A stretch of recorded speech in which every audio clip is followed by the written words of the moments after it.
बोलिए परम पूज्य गुरु घासीदास बाबा की।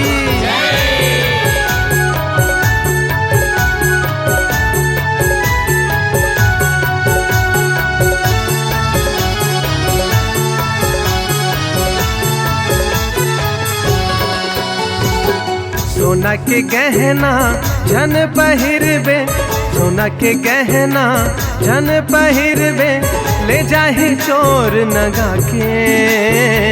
पहिर ले सतनाम के माला, भव सागर तर जाबे। पहिर ले सतनाम के माला, भव सागर तर जाबे। पहिर ले सतनाम के माला, भव सागर तर जाबे। पहिर ले सतनाम के माला, भव सागर तर जाबे।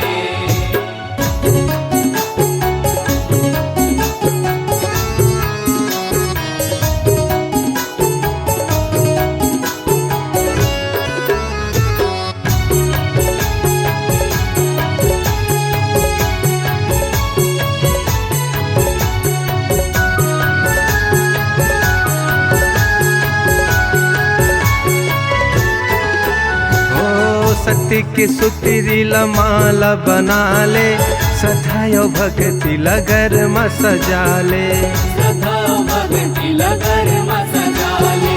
रेंगत रही बेत सत्य के डगर माँ, देखत रही बाबा नजरे नजर माँ। देखत रही बाबा नजरे नजर माँ। सादा सत्य के निशानी सादा रखबे खानी पानी, सादा सत्य के निशानी सादा रखबे खानी पानी। सत्य लजन ते भुलावे, जपलना सतनाम की माला, भव सागर तर जाबे। पहिर ले सतनाम की माला, भव सागर तर जाबे। पहिर ले सतनाम के माला, भव सागर तर जाबे।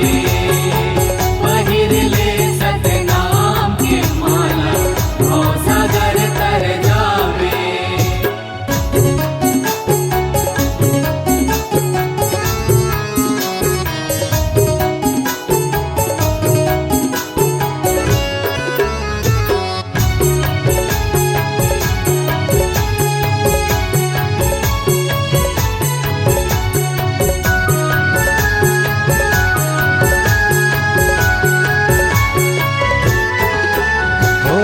जग के मोह मझन ते भुलावे, दो दिन के हवे जिन गानी।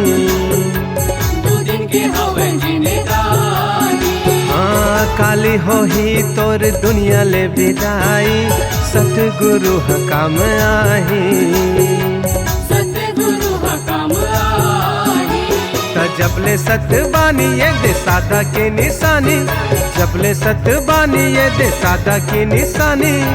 सतला झन ते भुलावे, पहिर ले सतनाम के माला, भव सागर तर जाबे। पहिर ले सतनाम के माला, भव सागर तर जाबे। पहिर ले सतनाम के माला, भव सागर तर जाबे। भव सागर तर जाबे। भव सागर तर जाबे। बोलिए परम पूज्य गुरु घासीदास बाबा की।